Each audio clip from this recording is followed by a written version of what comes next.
ഒരു സിനിമ അത്തരം ഒരു സിനിമയല്ല, ഒരു സിനിമയല്ല, ഒരിക്കലും അല്ല. പക്ഷെ സുമതി വളവിന്റെ ഫസ്റ്റ് വെർഷൻ ആയിരുന്നെങ്കിൽ ഒരു പക്ഷെ എനിക്ക് കുറച്ചുകൂടി ഇക്കനോട് അതുപോലെ എനിക്ക് ഇത് ചെയ്യായിരുന്നു. പക്ഷെ പ്രസന്റ് സുമതി വളവ് നമ്മൾ മാളികപ്പുറം സിനിമ കണ്ടു കഴിഞ്ഞതിന് ശേഷം നമുക്ക് കിട്ടിയ റിസൾട്ട്, അതായത് വീട്ടിലെ അമ്മമാര്, മുത്തശ്ശന്മാര്, ഈ പറഞ്ഞ കൊച്ചുകുട്ടികൾ, ഇവരെല്ലാവരും ഒരേപോലെ എൻജോയ് ചെയ്ത ഒരു വേ ഓഫ് സിനിമ. അപ്പോൾ 90കളിൽ ഈ റെസിപ്പി ഉണ്ടായിരുന്നു. ഇപ്പോൾ കാണുന്ന സിനിമകളിൽ ഈ ഒരു എസ്തെറ്റിക് ആയിട്ടുള്ള കാര്യങ്ങൾ കുറച്ച് മിസ്സിംഗ് ആയിട്ട് ഫീൽ ചെയ്യുന്നുണ്ട്. കാരണം കുറച്ചുകൂടി ഒരു ഇന്റർനാഷണൽ സ്റ്റാൻഡേർഡ് ക്വാളിറ്റീസിലും മലയാള സിനിമകൾ വന്നുകൊണ്ടിരിക്കുകയാണ്. പക്ഷെ നമ്മുടെ നാട്ടും പുറം, നമ്മുടെ എന്തൊക്കെ പറഞ്ഞാലും തട്ടുകടയെന്നൊക്കെ ഇടയ്ക്ക് അടിക്കാനായിട്ട് താല്പര്യം ഉണ്ടാവുമല്ലോ. അപ്പോൾ നാടൻ സിനിമ ഈ പറഞ്ഞ നമ്മുടെ വീട്ടുകാർക്കും നമ്മുടെ വീട്ടിലുള്ള ആൾക്കാരൊക്കെ ആയിട്ടൊന്ന് സെലിബ്രേറ്റ് ചെയ്യാനായിട്ടുള്ളൊരു ഫിലിം, അത് ഈ പ്രസന്റ് സുമതി വളവിന്റെ വേർഷനിൽ വന്നപ്പോ പിന്നെ എനിക്കിത് മാളികപ്പുറവും ഇതും തമ്മിൽ വലിയ വ്യത്യാസം ഫീൽ ചെയ്തില്ല അല്ലെ? ഒരാളുകളെ നമ്മൾ ഇതിനകത്ത് കുറെ ആർട്ടിസ്റ്റുകളുണ്ട്. ഈ ആർട്ടിസ്റ്റുകളെ സെലക്ട് ചെയ്യുന്ന കാര്യത്തിൽ എങ്ങനെയാണ് ഒരു ടാസ്ക് ഉണ്ടായിരുന്നു? എനിക്ക് തോന്നുന്നു ഈ ആളുകളൊന്ന് കണ്ടെത്തി ഇതിലേക്ക് പറ്റിയ ആളുകൾ വേണം. അങ്ങനെ സ്ക്രിപ്റ്റ് എഴുതുന്ന സമയത്ത് ഒരു ഐഡിയ, തീർച്ചയായും ഒരു ഐഡിയ ഉണ്ട് നമുക്ക്, ഇന്ന പോലെ ആർട്ടിസ്റ്റുകൾ ചെയ്ത് തന്നിരിക്കുന്നു. ഒബ്വിയസ്ലി അർജുനോട് ആദ്യം കഥ പറഞ്ഞിരുന്നു. അർജുൻ 100% ഇതിൽ ഇന്നായ ഒരു ആർട്ടിസ്റ്റാണ്. ബാലുവിലേക്കൊക്കെ എത്തുന്നത് പിന്നീട് വളരെ വൈകിയാണ്. ബാലുവിലേക്ക് എത്തുമ്പം അപ്പോൾ ഞങ്ങൾ ഡിസ്കസ് ചെയ്യുമ്പോൾ ബാലു നന്നായിരിക്കും എന്ന് പറയുമ്പോഴത്തേക്ക് അപ്പം തന്നെ അർജുനാണ് കണക്ട് ചെയ്ത് തരുന്നത്. ബാലു അപ്പം തന്നെ വിളിക്കുന്നു, ബാലു വന്ന് കഥ കേൾക്കുന്നു. എനിക്കൊന്ന് ഓരോ ആർട്ടിസ്റ്റുകളെയും നമ്മൾ മനസ്സിൽ ആദ്യം കണ്ടതിനേക്കാൾ ഇപ്പം മാറി കുറച്ചും കൂടെ കറക്റ്റായിട്ടുള്ള ആളുകളെ നമുക്ക് ഇതിലേക്ക് കിട്ടി. ഉദാഹരണം പറഞ്ഞാൽ ബോബിച്ചേട്ടൻ്റെ കഥാപാത്രം ഞാൻ എഴുതുമ്പോൾ എന്നെ മനസ്സിലുണ്ടായിരുന്നത് ഇപ്പോൾ ഇൻഡസ്ട്രി നിൽക്കുന്ന മറ്റൊരു ആർട്ടിസ്റ്റാണ്. അദ്ദേഹത്തെ നമുക്ക് അങ്ങനെ ഒരാൾ ചെയ്യണം. അതായത് ഒരു പോലീസ് ഓഫീസറായിട്ട് വന്ന് നിന്നാൽ ഒന്ന് പേടിക്കണം, ഒരു ഗ്രാമം പേടിക്കണം എന്ന രീതിയിലുള്ള ആൾ. അപ്പോഴാണ് ഈ വിഷ്ണുവും മുരളിച്ചേട്ടനും കൂടെ പണി സിനിമ പോയി ഒരുമിച്ച് കണ്ടിട്ട് ഇവർ രണ്ടും വന്നു, ചേട്ടാ ഇതുപോലെ പണി ഒരു ആർട്ടിസ്റ്റ് ഉണ്ട്, പുതിയ ആളാണ്. ഞാൻ പറഞ്ഞു, എടാ പുതിയ ആൾ വെച്ച് എങ്ങനെയാ ക്യാരക്ടർ പറ്റുമോ, നമ്മളത് വേണോ? അങ്ങനെ ഇപ്പോൾ വിഷ്ണു ഇല്ലാതെ നിങ്ങളത് കണ്ടു നോക്കുക. അങ്ങനെ പിന്നീട് പണി ഞാൻ കാണാൻ പോകുന്നു. അപ്പോൾ എനിക്ക് മനസ്സിലായി ഈ മുഖം ഇനി മലയാള സിനിമയിൽ ഒരുപാട് കാണാൻ പോകുന്ന മുഖമാണ്. മാത്രമല്ല ആ കഥാപാത്രത്തിന് പറ്റിയ മുഖമാണെന്ന് തോന്നിയപ്പോൾ തന്നെ വിഷ്ണു 100% ഇതാണ് നമുക്ക് വേണ്ട ആർട്ടിസ്റ്റ് എന്ന് പറഞ്ഞിട്ടാണ് വരുന്നത്. പക്ഷെ പുള്ളി ഗംഭീരമായിട്ട് ചെയ്തു. അദ്ദേഹത്തെ ഇരുത്തിക്കൊണ്ട് ഞാൻ പൊക്കി പറയുന്നതല്ല, ഇവർ മൂന്നുപേരും ചെയ്തു.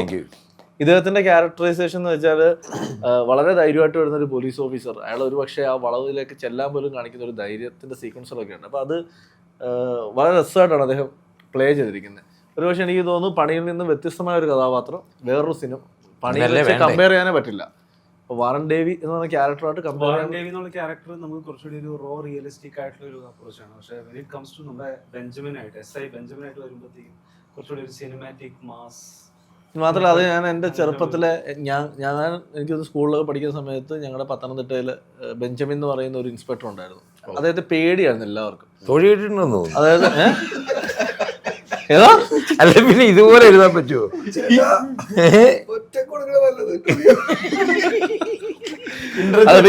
നല്ലത് അല്ലാതെ എങ്ങനെ ഇരുന്ന് കൊടുക്കരുത്.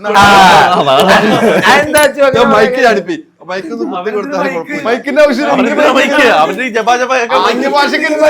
അതിന്റെ ക്ലിപ്പ് എവിടെ പോയെന്നറിയോ? അത് കൊണ്ടക്കെട്ടിയുടെ സൗണ്ട് ഇല്ലാത്ത കിട്ടിയോ? ജംസാന്നോർത്ത് വിഴുങ്ങിയോ? അല്ല മൈക്കുണ്ട് കയ്യില്. അല്ല മൈക്ക് ഉണ്ടായിട്ട് കാര്യമല്ലോ, അത് പുറകില വെച്ചിരുന്നത്. അതായത് ഹൈദരാലിയുടെ ടെൻഷൻ ഇത് മുഴുവൻ റെന്റാന്ന് തോന്നുന്നു. ആണോ? അല്ല അപ്പം ആ കോളേജിൽ പഠിക്കുന്ന കാലത്തല്ലേ ആ കഥാപാത്രത്തെ മനസ്സിൽ കണ്ടതിനാണ് ഈ ബെഞ്ചമിൻ എന്നുള്ള ആ പേര് തന്നെ കൊടുത്തിരിക്കുന്നത്. ആ പേര് തന്നെ കൊടുത്തു. ഈ പണി സിനിമ ഇല്ലായിരുന്നെങ്കിൽ ഇങ്ങനെ ഒരു പണി കിട്ടില്ലായിരുന്നു. ഉറപ്പായിട്ടില്ല അല്ലെ? ഇല്ല. നമുക്കെന്നും പണി എന്നൊരു സിനിമയാണ് നമ്മുടെ ജീവിതം മാറ്റിമറിച്ചത്. ഉറപ്പായിട്ടും. പക്ഷെ ഇനി ആ ജീവിതം മാറ്റിമറിച്ചതിന്റെ അപ്പുറത്തേക്ക് മാറ്റിമറിക്കുന്നത് സുമതി വളവായിരിക്കുമെന്ന് താങ്കൾ വിശ്വസിക്കുന്നുണ്ട്? അങ്ങനെ ഒരു ഹോപ്പ് ഒരു ക്യാരക്ടറിനും ഒരു ആക്ടർക്കും പറയാൻ പറ്റില്ല. അങ്ങനെ ഒരു സിനിമ റിലീസായി തിയേറ്റർ വരുന്നിടം വരെ എനിക്ക് തോന്നുന്നു ഒരു ആക്ടർക്കും അങ്ങനെ പ്രെഡിക്റ്റ് ചെയ്യാൻ പറ്റില്ല. പക്ഷേ വാറൻ ദേവി എന്ന് പറഞ്ഞ ക്യാരക്ടറുമായിട്ട് ടോട്ടലി ഡിഫറെൻ്റ് ഒരു ക്യാരക്ടറാണ് ഞാൻ ഇതുപോലെ ചെയ്തിരിക്കുന്നത്. അബി പറഞ്ഞ പോലെ ഒരു SI, ഒരു ശകലം കുറച്ച് നെഗറ്റീവ് ഷെയ്ഡുള്ളൊരു ക്യാരക്ടർ,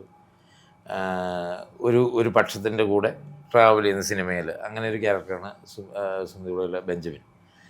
പിന്നെ എന്നെ സംബന്ധിച്ചിടത്തോളം പണി എന്ന സിനിമയ്ക്ക് ശേഷം അടുത്ത സിനിമയാണ് സുമതി വളവ്. അപ്പോൾ അതിനകത്ത് ഉണ്ടായ എൻ്റെ ബ്ലെസ്സിങ്സാണ് ഈ കാണുന്നതൊക്കെ. കാരണം ഭയങ്കര എൻജോയ് ചെയ്ത് ഭയങ്കര ലൈവായിട്ട് ഞാൻ ഷൂട്ടിങ്ങിൻ്റെ തലേദിവസം തന്നെ ഞാൻ അവിടെ ജോയിൻ ചെയ്ത് ഞാൻ ലൊക്കേഷനിലൊക്കെ പോയി ഓരോ ഷൂട്ടിലൊക്കെ പോയി കണ്ട് എല്ലാവരുമായിട്ടൊന്ന് സിങ്കായി. പിന്നെ ത്രൂ ഔട്ട് ഭയങ്കര ഞങ്ങൾ നല്ല ജോളിയായിട്ട് ഷൂട്ട് ചെയ്തൊരു സിനിമയാണ്. പക്ഷേ ഒരുപാട് സ്ട്രഗിൾ ചെയ്തും ഷൂട്ട് ചെയ്തൊരു സിനിമയാണ്. ത്രൂ ഔട്ട് നൈറ്റ്സും കാടും ആനയും പുലിയും. കരിമ്പുലിയെ ഞാൻ നേരിട്ട് കണ്ടിട്ടുണ്ട് ഷൂട്ടിനിടയ്ക്ക്.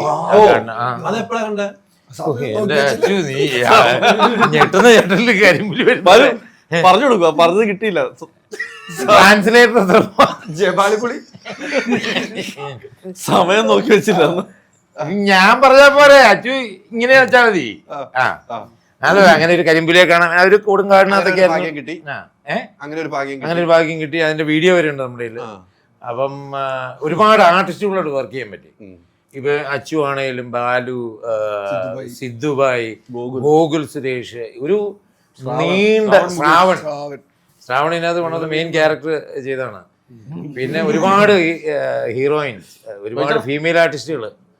പിന്നെ അതിനേക്കാൾ ഉപരി ഈ പുള്ളി ഒരാൾ സ്ക്രിപ്റ്റ് എഴുതുന്നതിന്റെ കൂടെ ഇടയ്ക്കിടയ്ക്ക് അഭിലാഷ് എന്ന് എഴുതി പോയൊരു സ്ക്രിപ്റ്റ് ഇതായിരിക്കും. കഥാപാത്രത്തിന് അവിടെ അഭിലാഷ് എഴുതിയിട്ട് പോയി, എന്താ സീനിൽ നിന്ന് എഴുതിയില്ല, അവിടെ അഭിലാഷ്. അങ്ങനെ പുള്ളിയും അഭിനയിച്ചിട്ടുണ്ട്, നന്നായിട്ട് ചെയ്തിട്ടുണ്ട്. ഞാൻ സിനിമ കണ്ടായിരുന്നു. ബാക്കി അഭിലാഷ് എങ്ങനെ അഭിനയിച്ചെന്ന് വിഷ്ണു പറയും, ഓഡിയൻസും പറയും 1-ാം തീയതി. എനിവേ നല്ല എന്നെ സംബന്ധിച്ച് ഭയങ്കര ഒരു എക്സ്പീരിയൻസ് ആയിരുന്നു. ഇപ്പോഴും ഞാനത് എൻജോയ് ചെയ്യുന്നു. ഈ ടീമിൻ്റെ കൂടെ വർക്ക് ചെയ്യാൻ, ഈ പ്രൊമോഷൻസ് ആണെങ്കിൽ പോലും ഭയങ്കര രസകരമായ മൊമെന്റ്സ് ആണ് നമുക്ക് ലൈഫിൽ കിട്ടുന്നത്. അപ്പം ഇറ്റ്സ് ഓൾവേസ്. പണിയിൽ നിന്നും അടുത്ത സിനിമ ഇതായിരുന്നു. അതെ, ഇപ്പോൾ ഒരു 4-5 സിനിമ ഒരുമിച്ച് ചെയ്തുകൊണ്ടിരിക്കുന്നു. 3 സിനിമ ഒരുമിച്ച് ചെയ്തുകൊണ്ടിരിക്കുന്നു അല്ലേ? ഒന്ന് കഴിഞ്ഞു. ഇനിയിപ്പം നാദർഷക്കയുടെ ഒരു പടം ബാലൻസ് ഉണ്ട്, മാജിക് മഷ്റൂം. UK-ലോട്ടൊന്നും തിരിച്ചു പോകുന്നില്ല. അല്ല, അത് ഞാൻ പോകാൻ വേണ്ടി വന്നു. ആക്ച്വലി എനിക്ക് പോകാൻ സാധിക്കാഞ്ഞിട്ട് ഞാൻ അടുത്ത മാസം UK-ക്ക് ഒന്ന് തിരിച്ചു പോകും. ഒരു 10 ദിവസം കഴിഞ്ഞ് പിന്നെയും തിരിച്ചു വരും. രക്ഷപ്പെട്ടു എല്ലാവരും പറഞ്ഞു.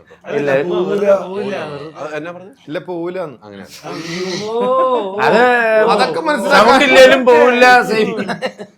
ബാലു, ഇവിടെ സൗണ്ട് ഇല്ലാത്തോണ്ട് പതുക്കെ എന്തെങ്കിലും ചോദിച്ചു പോയാ. ബാലു തന്നെ ഞാൻ ചോദിക്കുന്ന കാര്യത്തിനൊന്ന് മറുപടി തരാം. എവിടെന്നാ വന്നത്? ചെവിക്കുഴപ്പില്ല. ഇപ്പൊ ആരാണ് മൊത്തം?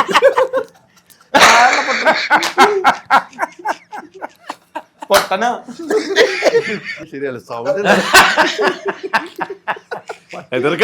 കിട്ടിയില്ല. സ്വന്തമായിട്ട് ഏറിപ്പോകാനുണ്ട്. അവൻ പറഞ്ഞത് പട്ടിമറ്റം.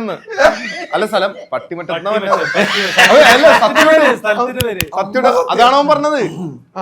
പട്ടിമറ്റത്ത് എന്റെ വീടിന്റെ അടുത്തുള്ള സ്ഥലമാണ് പൂക്കാട്ടുപടി കഴിഞ്ഞിട്ടുള്ള പട്ടിമറ്റം. ഗോഡൌണിൽ ഷൂട്ട് വേറൊന്നും വെച്ച് പറയണ പോലെ ഫീൽ ചെയ്യല്ലേ? തെറിയെന്നല്ലേ വിളിച്ചേ? പേരാ എന്തോ കുത്തി പറയുന്നു. ഈ സത്യുടവനാണ് ഷൂട്ട് കൊടുക്കുന്ന പട്ടിമറ്റം. ഇപ്പൊ ശരി. ഇനി അഥവാ പട്ടീന്ന് വിളിക്കണേലും സ്ഫുടമായിട്ട് വിളിക്കാൻ വെച്ചു. പിന്നെ അതൊന്നും കുഴപ്പമൊന്നുമില്ല. അപ്പൊ സൗണ്ട് ശരിക്കും വരും. പിന്നെ അൾട്രാ മോഡേൺ കിച്ചൺ ഡിവൈസസ്. ഒരു കിച്ചണിൽ വേണ്ട എല്ലാ ലേറ്റസ്റ്റ് ബ്രാൻഡുകളും ഇവിടെയുണ്ട്. ലോകോത്തര ബ്രാൻഡുകൾ, original products, wide range. MyG future. പൂവ് പോലൊരു പുട്ടുണ്ടേ അജ്മിയുടെ പുട്ടും. വിളമ്പാം നല്ല വിശേഷം. അജ്മി സ്റ്റീം മെയ്ഡ് പുട്ടുപൊടി.